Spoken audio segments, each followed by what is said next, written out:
En musgos tenemos cerca de 800 especies registradas para la región andina, en líquenes 1300, hepáticas 756, en el lecho 1050, y estos son los valores.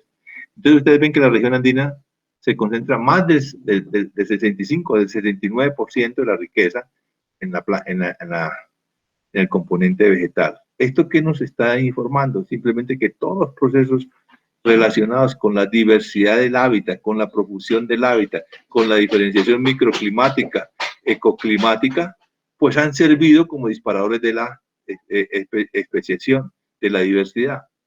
No hay más, a eso hay. Entonces, yo no me voy a poner a comprobar eso, simplemente hago una presunción y una interpretación, porque si no también en las otras regiones que tienen un área que puede ser comparable, no hay eso, lo único que cambia entonces es el modelado, y ese modelado entonces insiste en una variedad de hábitats, y eso sí es directo, a mayor variedad de hábitats seguramente hay más acción del tamiz selectivo. Bueno, en fauna entonces tenemos los datos. Yo en fauna no he actualizado los datos. Algunos, por ejemplo, en anfibios dicen que son 800 especies, en aves que son 1900, pero en eso soy muy conservador. En mamíferos 492. Entonces, soy muy conservador y bueno, ya llegará un momento en que pase un poquito más de tiempo y volver a mirar a ver, porque creo que hay bastante especulación en esto, ¿no? Bueno, entonces tenemos 492 especies de mamíferos, de los cuales 329 tenemos en la región andina, aves 1850, algunos dicen que 1900, tenemos 974, reptiles 512, 274, en anfibios 700, y tenemos 484 en la región andina. Y también es igual que en esta parte la mayor expresión está del 53 o 52% hasta casi el 71% en mamíferos en la región andina. Lo cual entonces consolida a esta región natural como la que posee la mayor expresión de la biodiversidad. Y aquí la paradoja que es la región donde está más asentada la población y la región que ha sufrido la mayor transformación. De allí que verdaderamente una labor importante sería saber exactamente cuánta biodiversidad nos queda y dónde está representada, pero para eso entonces teníamos que impulsar una buena cartografía temática, pero eso va a ser muy difícil en el país porque hay muchos intereses. Bueno, comparaciones de algunos renglones, muchachos. Aquí tenemos en la riqueza de las plantas con flores un cuadro en que de manera comparativa miramos cuál es la riqueza en la Sierra de Santa Marta, en el costado norte, el transecto de Buritaca. En el Parque de los Nevados, la Cordillera Central, las dos vertientes. La Cordillera Oriental, el Nevado del Sumapazo, el transecto de Sumapaz, las dos vertientes. El macizo central del Puraceo, una sola vertiente, yendo hacia Popayán. La Cordillera Occidental, el macizo de Tatamar, las dos vertientes, y la serranía de Perijá. La serranía de Perijá, pues decimos que una sola vertiente porque la otra vertiente es la vertiente venezolana. ¿Ok? Bueno, entonces aquí tenemos eso. Y estos resultados son comparables porque son efectuados con la misma metodología, con gente que aplicó la misma metodología y tenía más o menos el mismo radio, es decir, transectos altitudinales con el fin de evaluar que hay cada cierta variación topográfica, ¿verdad? Cada 100 o cada 200 metros o cada 50 metros. Y cómo es la variación en la flora, en la vegetación, etc. Entonces se puede comparar desde ese punto de vista. No es estricto, absoluto, decir, mire, aquí comparamos 30.000 metros contra 30.000 metros. No, en algunos casos comparamos 5.000 metros cuadrados contra 4.200, contra 4.000, contra 2.500, porque no había más. Esos son los datos, muchachos. Después, cuando vendrán algunos expertos, mirarán qué va a hacer. ¿Ok? Bueno. Entonces tenemos las familias, muchachos. Asterácea, la familia de los pompones, del frailejón, orquidácea, la familia pues de la catleya, de los zapaticos, la rubia de la familia del café, los pastos, la metomatácea de los nigüitos, amarrabollos, esmeraldos, tunos, etc. Y entonces tenemos un color así, color gris, quiere decir que son familias ricas en todo los macizos cordilleranos, desde la parte basal hasta la parte arriba del páramo, ¿ok? Pero hay algunas particularidades, por ejemplo, la familia Asterácea tiene un máximo desarrollo, una máxima riqueza aquí en el Sumapaz, lo mismo que la familia Poácea, lo mismo que la familia Orchidácea, ¿ok? Bueno, después vamos a ver unas familias que también están representadas a lo largo de todos los gradientes y de todos los macizos, ¿ok? Pero que tienen menos riqueza en comparación con las anteriores. Tenemos las leguminosas, las solanáceas, las piperáceas y algunas particularidades. Por ejemplo, la gran riqueza de leguminosas en la Serra Nevada de Santa Marta, ¿ok? Al igual que en la Serranía de Perijá. La riqueza alta en solanácea en la Serranía de Perijá. La riqueza alta de ericáceas en la cordillera occidental, de euforbiáceas en la cordillera oriental, de lauráceas en la cordillera central, de moráceas. Entonces, por esta razón es que somos un país tan rico, porque no, aunque los patrones tienen tendencia a siempre presentarse, hay variedad al interior de esos patrones. Las 17 familias más ricas concentran, en algunos casos, más del 40%, en casi la mayoría, solamente aquí en la Sierra Nevada de Santa Marta, ¿sí? Más del 48, 50%. ¿Eso qué implica, muchachos? Eso puede ser benéfico, pero también tiene algunos riesgos, ¿no? Acuérdense el adagio de que no todos los huevos en la misma canasta, ¿no? Entonces, el que esté eso así puede implicar que si viene una afectación, pues puede causar muchos estragos, muchos cambios, extinciones de algunos linajes, etc. ¿Ok? Pero, mal de muchos, consuelo de tontos, esto es una tendencia universal, afortunadamente. Siempre va a haber concentración de la riqueza muy poco. Es el patrón en la naturaleza, que desafortunadamente es el patrón que se repite también en la sociedad, ¿no? Es increíble, ¿no? Ok. El área de los macizos, en algunos casos tenemos buenos datos, en otros no. ¿Okay? Por ejemplo, en Perijá no tenemos buenos datos. Aquí simplemente, por ejemplo, en los macizos sabemos que es más o menos superficie de toda la cordillera, pero no toda la parte que estudiamos, etc. Entonces, esas son las limitaciones a que algunas cosas se pueden hacer más estadísticas. Bueno, este es un mapita para rendirle homenaje a mi profesor, al profesor Van der Hamen, quien fue, junto con el famoso ecólogo alemán Walters y con el ecólogo norteamericano, que se me olvidó el nombre, ellos fueron comisionados y ellos fueron los que propusieron una cartilla para hacer los estudios integrados en ambientes tropicales. Y la aproximación para definir ecosistemas en Colombia, pues la propuso el profesor Van der Hamen. La primera opción que hizo se fue con la serranía, la Sierra Nevada de Santa Marta, en 1997, y que luego publicamos. Bueno, este es un cuadrito que resume, él lo hizo en el 2007 cuando salió el último libro de Ecoandes, de la cordillera oriental. Entonces puso los ecosistemas en los Andes colombianos. Entonces, mire, la cordillera occidental, vertiente oriental, la cordillera central, la cordillera oriental. ¿Sí? Entonces, ustedes ven que, por ejemplo, aquí en la cordillera oriental, al principio aquí, la tierra parte baja, aquí está la depresión Pacífico, ¿verdad? Y aquí empieza el ecosistema del Brosimón útiles. Él lo llama el Brosimión, hizo la contracción, ¿no? Para abreviar, no le puso el nombre todo, pero nosotros sí se lo ponemos y en las diapositivas está. El ecosistema del Brosimón desde 500 hasta más o menos 1300, 1400. Después sigue el ecosistema de los palmares de Huetinia Quinata, Huetinia Calbrelleri, que aquí en la cordillera occidental va hasta los 2500, ¿verdad? Aquí en la cordillera, en la vertiente oriental, ¿se acuerda? El Valle del Magdalena empieza por aquí más alto. Entonces, esta parte no la hay. Entonces, aquí hay el ecosistema de Callicarpo acuminata con Ficus tondusi, creo que es. Es una cosa muy, muy local, muy seguida.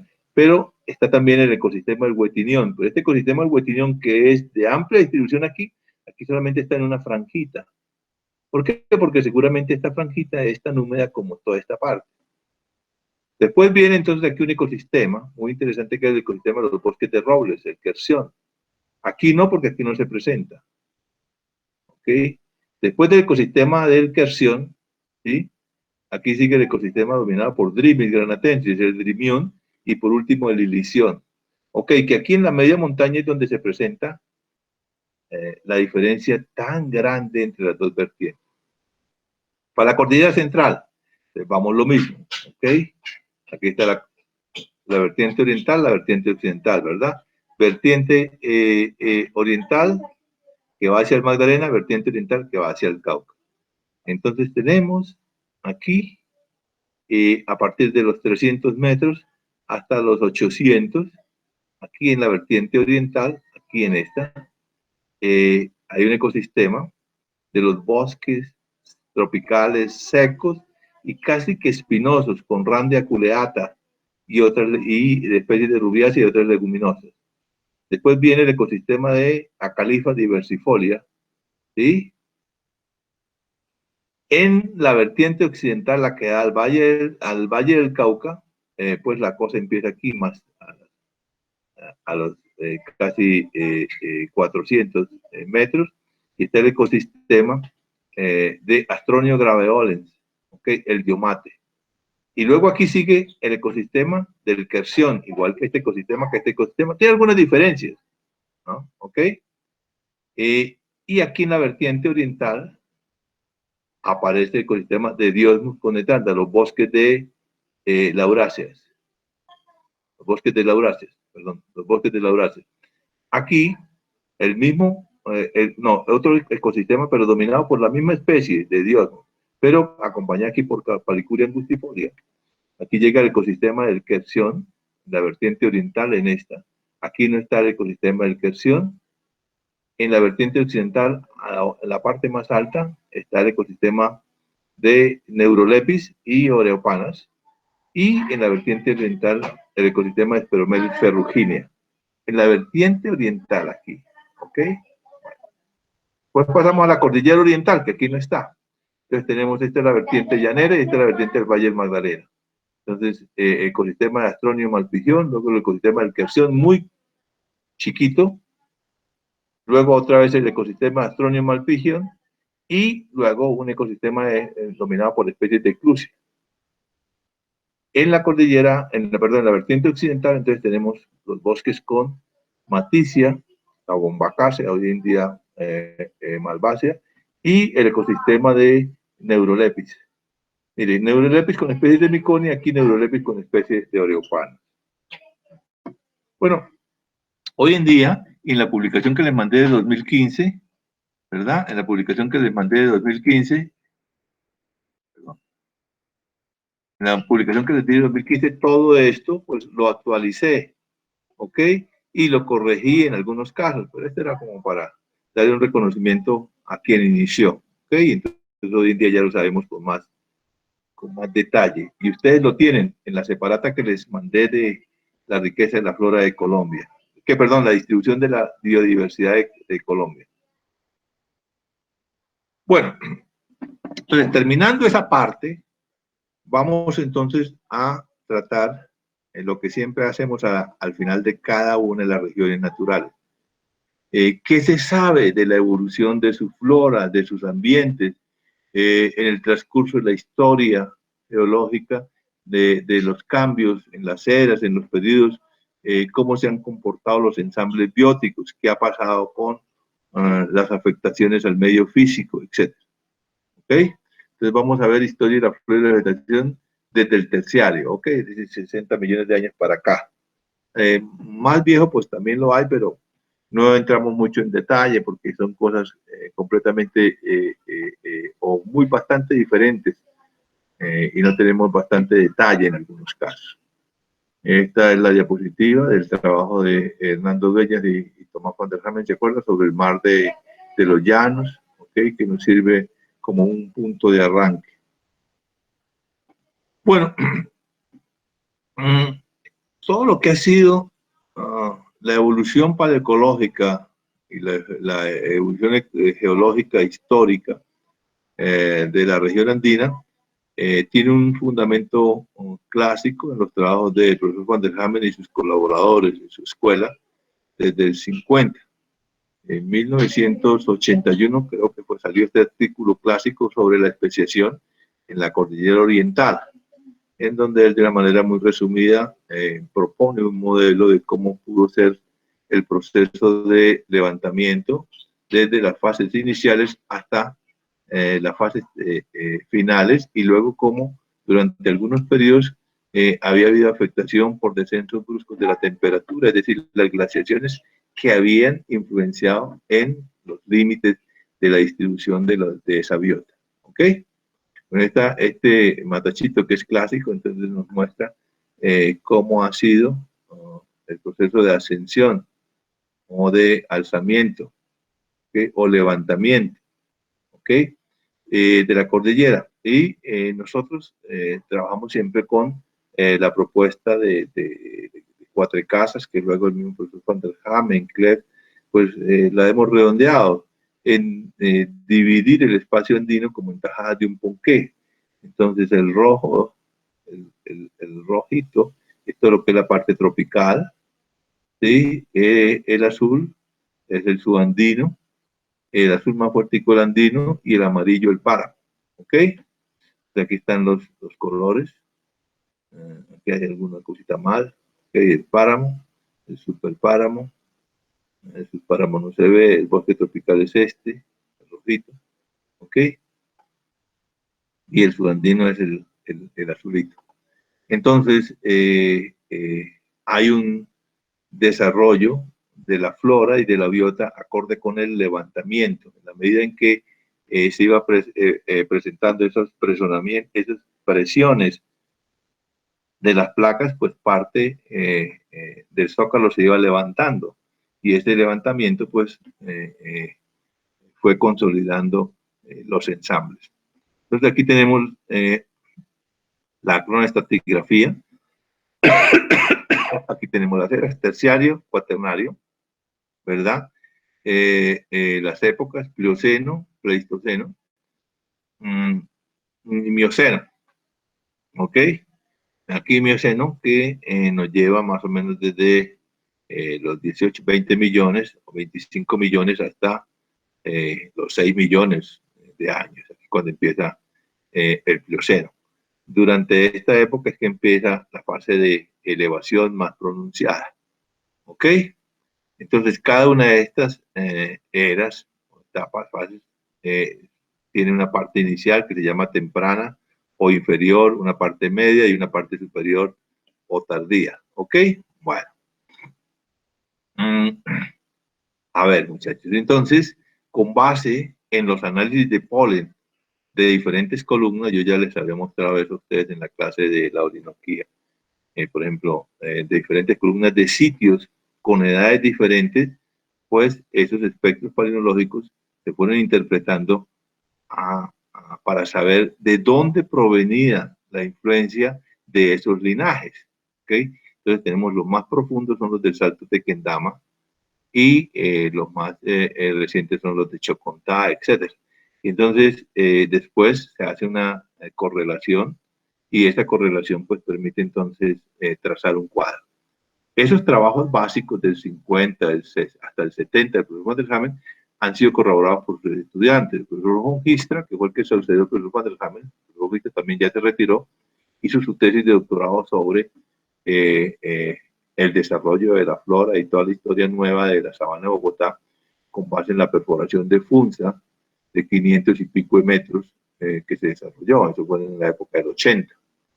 Pues otras personas como Vincent Feiniga, otros holandeses vinieron y también trabajaron y corroboraron lo que la interpretación inicial del profesor Van der Hamen y propusieron o complementaron nuevas cosas, ¿ok?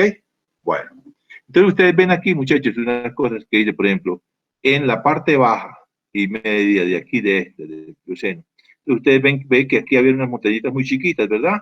Y solamente estaba rojo y un poquito amarillo, es decir, que aquí, por ejemplo, para esta época las montañas no pasaban, ¿sí? Esta montañita aquí no pasaba de 500 metros y aquí esta a duras penas por ahí de 600 metros, ¿verdad? Entonces solamente había rezagos, restos o indicadores de que los ensambles eran netamente tropicales. Aquí, por el contrario, entonces ustedes ven que ya esta parte roja es más consolidado, o sea que la cordillera ya se ha levantado más. La altitud, por ejemplo, aquí llega algunos a 1500 y aquí algunos a 2000 y ya aparece un color azulito, no es del páramo, sino subandino, andino, por ejemplo, ¿ok? A esta parte, ¿ok? Y esto ya es en el Plioceno tardío, ¿sí? En el Plioceno tardío. Mientras que aquí, por ejemplo, ya al casi terminar el Plioceno, ¿sí? Aquí tenemos la capa rojita, que es el tropical, el subandino, el andino, y ya hay algunos macizos aislados, no continuos, hay algunos macizos. Aquí sí, que este es el macizo de la cordillera central, aquí sí este macizo ya tiene páramo, ¿ok? Ya tiene páramo, y aquí ya tiene páramo, ¿ok? Ya tiene páramo, y en algunos casos se han alcanzado altitudes hasta de 4000 metros, ¿ok? En ya la parte final del Plioceno, es decir, que ya para esta época probablemente la cordillera ya estaba alcanzando su máxima altura. Luego llega aquí esta etapa, entonces en donde llegamos al Pleistoceno, ¿ok? Aquí dice los años, millones de años. A 2 millones de años eh, eh, por aquí entonces ustedes ven que se presenta ya mayor elevación, las regiones o zonas están más conformadas, más delimitadas, pero ustedes ven que aquí se presentan entonces dos condiciones, una que dice warm, cálido, y otra que dice cool, frío. Entonces aquí está significando es que durante este periodo se presentan fuertes descensos en la temperatura que hacen que en las cordilleras la capa de nieve se corra. Y entonces en algunos casos como este, ustedes ven que la parte de arriba se corrió mucho, casi llega hasta aquí. O sea que fue una época en que la nieve descendió, mientras que en esta la nieve estaba en la parte más alta. Entonces por eso se dice periodo caliente, periodo frío. Y esta es la condición reciente en que tenemos la parte tropical, subandina, andina y los páramos. ¿Ok? Bueno, esto se trabajó con base en todo lo que fueron estudios paleoecológicos, palinológicos, de suelo, de geología, y en los últimos años, con base en todo lo que llaman los paleontólogos proxies, rayos X, arcillas, bueno, todo. Eso ya hacen más exámenes cuando uno lo llevan a unos exámenes especiales. Bueno, ¿qué es importante? No, todo es importante, pero algunas cosas que nos llaman la atención. Con base entonces en Vincent Feiniga. Vincent Feiniga es un estudiante nuestro que hizo la maestría con nosotros aquí en la Laguna del Herrera, en la vegetación, y luego hizo su doctorado en todo lo que es la palinología, paleoecología y la paleobotánica de la cordillera oriental de la región de Huasca. Un trabajo muy interesante. En todas nuestras bibliotecas está. ¿Ok? Entonces, esta reconstrucción, Vince hizo algo muy importante que no habían hecho los palinólogos, que era trabajar paleobotánica y la palinología, es decir, la paleontología macro o la paleobotánica macro con restos, con impresiones en las rocas, etcétera, como trabajan los paleobotánicos, y la micropaleontología como trabajamos los palinólogos, es decir, lo que necesita microscopía. Bueno, entonces Vincent trabajó en Huasca y también revisó muchas cosas de lo que había hecho el profesor Van der Hamen. Él volvió a tomar muestras, examinó polen, examinó macrorestos, de tal manera que hizo unos estudios muy detallados. Según él, para esta época, para el Mioceno tardío, entonces miremos aquí el anterior, Mioceno tardío por aquí, ¿ok? Mioceno tardío. Para el Mioceno tardío, entre 7 y 5.5 tenemos dos casos. cuando el macizo estaba muy bajito aquí, ¿sí? Y cuando el macizo está un poquito más alto, ¿ok? Entonces, cuando el macizo está muy bajito aquí, menos de 700 metros, entonces el escenario que él encontró en sus espectros de polen es este, el sitio que llama Salto de Tequendama 2. Dice, había un dominio de la vegetación del plano de inundación. Dominaban el espectro palinológico los palmares, especialmente los palmares con palma morich o canangush, eran los dominantes acá. Y también se encontraban entonces especies del bosque húmedo tropical, leguminosas, lauráceas, y muy importante, aquí empezó a hacerse dominante Podocarpus, los bosques de Podocarpus. Esto ha sido una tragedia, ha sido una discusión muy fuerte con paleocólogos de otras partes del mundo, ¿okay? Que no conocen la vegetación y entonces siempre han argumentado que los bosques de Podocarpus son de origen andino y de los orígenes andinos fue que irradiaron hacia la Amazonía, pero no, como no conocen la vegetación, no saben que hay Podocarpus en las partes amazónicas. Bueno, entonces esta era más o menos la condición que había para esa época. Luego cuando ya subió un poquito, ascendió más de 700 metros o 700, entonces va disminuyendo esta influencia. ¿Por qué? Porque es lógico, a la medida en que se va elevando esto, van cambiando las condiciones, ¿ok? Va cambiando la temperatura, ¿ok? Y probablemente la humedad. Entonces, lo que va quedando aquí, en los sitios donde se está haciendo el muestreo, o cerca del muestreo, que se va depositando, entonces son las nuevas formaciones, el bosque de Podocarpus, que se va haciendo dominante, y algunos ejemplares o algunos especímenes de la vegetación abierta.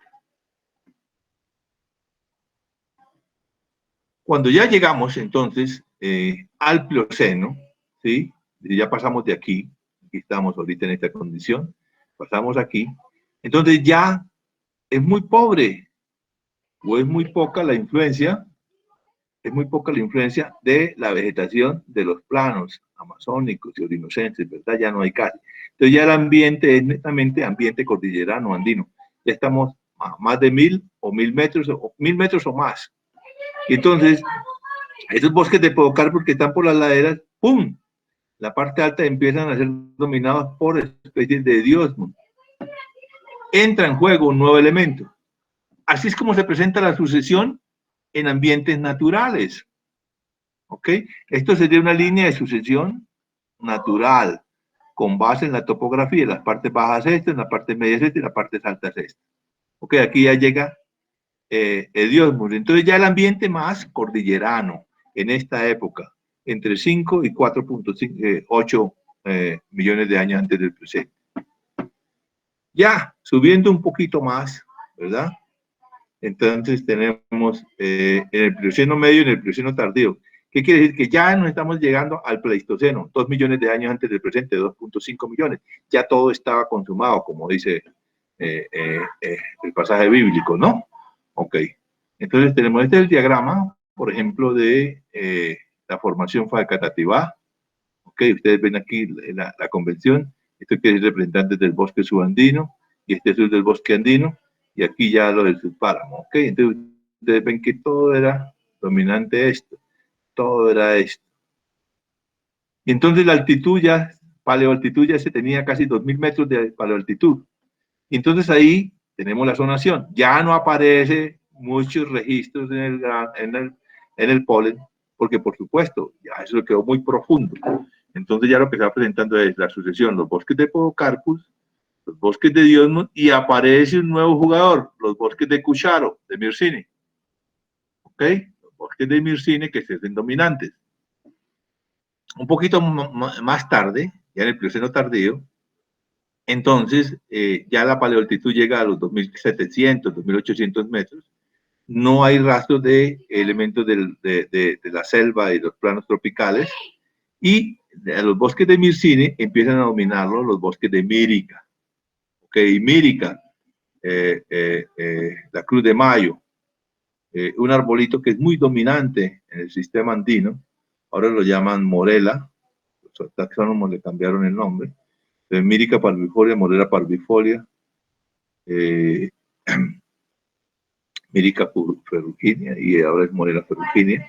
Y entonces el famoso Cruz de Mayo, que se utiliza en la cultura, en la religión cristiana para hacer la Cruz de Mayo, el mes de la Virgen de María. Y estos bosques entonces se estabilizan aquí. Y hacia la parte alta ya de estas palealtitudes empieza a establecerse mucha vegetación abierta. Vegetación abierta que se presenta por una cosa simple, que es que en estos sitios ya son muy pendientes. Y entonces los árboles se caen, los arbolitos se caen. Entonces simplemente sobre eso pues empiezan a establecerse vegetación que se puede adaptar mejor. ¿Ok? Ya estamos llegando entonces a que la cordillera pues, ya va a alcanzar su máxima altitud. Bueno, para los últimos 2 millones de años o 3 millones de años, el trabajo de Fukene también es muy diciente y nos permite también recapitular y confrontar lo que se hace para la sabana de Bogotá en la parte de Funza. Fukene es también hecha por el grupo del profesor Van der Hamen y después pues, por el profesor von Histra, y uno de sus estudiantes que hizo la tesis en Fukene es Vladimir Torres, un teólogo nuestro, y Giovanni Bogotá, un profesor de la Universidad Distrital actual, también hizo sobre Fukene con mayor detalle. ¿Ok? Bueno, con base en ellos, entonces ese desarrollo de la vegetación que teníamos aquí, entonces lo complementamos. Entonces, de entre 3.2 millones de años y 2 millones de años, ¿qué pasó en estos territorios? Aquí probablemente ya se había alcanzado una altitud para esta época de los últimos 2 millones de años, 3.500 metros. Y entonces estos bosques, el bosque de Ediosmum podocarpus, ¿sí? Son sustituidos por los bosques de Mircine, ¿verdad? Sigue aquí los bosques de Mircine y luego llega Mírica, ¿sí? Bosques de Mírica, acompañados a veces de una mirtácea muy importante que es Eugenia. En lo último, entre 3.2 millones de años, y no 1.9, y 30.000 años, aquí fallé. ¿Qué pasa? Entonces tenemos, mire, entre 2 millones de años y 1.4, y aquí muy importante, entre 1 millón de años y 850.000 o 900.000 años antes del presente, y aquí entre 250.000 y 33.000, es decir, ya al final del pleniglacial. ¿Qué pasa? Entonces sigue el asunto, ¿no? Estos son bosques de Podocarpus, este es bosque de Diosmund, de Eugenia, de Mircini, ¿verdad? Pero aquí pasa algo muy importante, que es que entra al sistema andino nuestro, de Sudamérica, un migrante del norte, que es Alnus, el aliso. Bueno, entra un poquito antes, ¿no?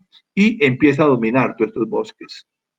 ¿Ok? Entonces se conforman bosques de Alnus en las partes planas de los altiplanos cundino-boyacenses. Entonces esas partes planas, muy extensas, como por ejemplo aquí los alrededores de la ciudad universitaria, todo eso eran bosques de aliso, bosques muy húmedos, completamente húmedos, como en algunos casos se encuentran hoy en día, por ejemplo, cuando vimos la parte del lago de Tota, la laguna de Tota, por ejemplo. La orilla del lago de Tota es completamente cubierto por bosques de aliso. Entonces entra aliso hace 1 millón de años.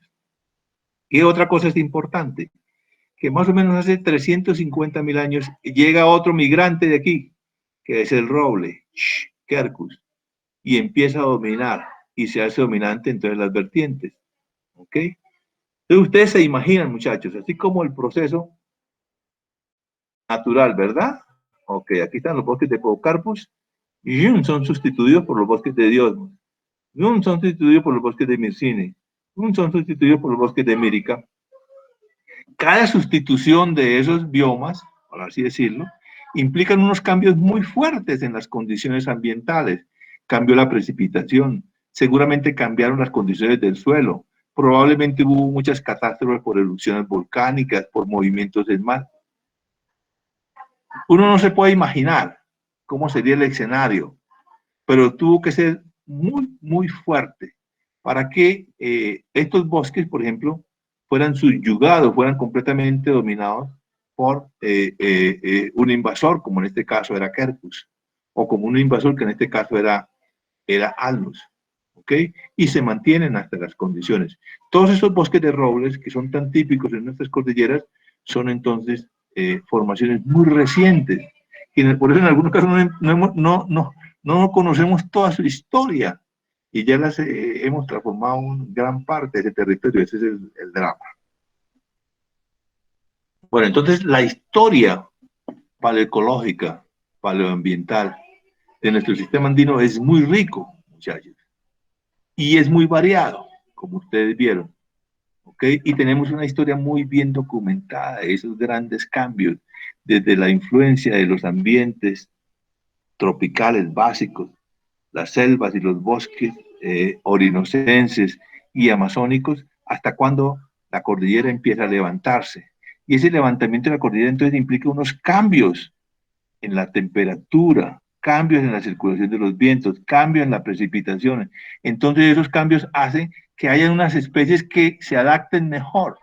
Y esas especies que se adaptan mejor siguen todos los postulados darwinianos, es decir, los dominantes empiezan a hacer filtros y solamente dejar que muy pocos crezcan al lado de ellos, hasta que llega otro dominante con más capacidad que ellos y los desaloja. Esa es la ley, como dice, como diría la canción ranchera, es la ley de la vida, ¿no? Pero así es la sucesión. Y esta es una sucesión lineal primaria, ¿ok? A diferencia de ustedes en términos ecológicos, cuando se habla de sucesión secundaria, como cuando les mostré la foto de esas de heterogeneidad y homogeneidad, que es influenciada por tala o quema. Bueno, entonces la región andina es un dechado de conocimiento de todo lo que significa. Y lo que es más importante, como es tan diversa, necesitamos conocer esos patrones. Entonces nosotros no podemos a rajatabla tomar unas generalidades para decir que la región andina tiene que manejarse así y así. No, sino cada región tiene sus componentes. Tenemos que ver si es una región andina o una vertiente donde haya bosques de roble o es una vertiente donde no hay bosque de roble. Es una vertiente donde hay chuscales o es una vertiente donde no hay chuscales. Es una vertiente donde hay bosques de diomate o es una vertiente donde no hay bosques de diomate. Porque todo eso tiene una historia. Esta historia tiene entonces un conocimiento anexo. Y eso lo conocemos y eso, el asunto es que no lo aplicamos.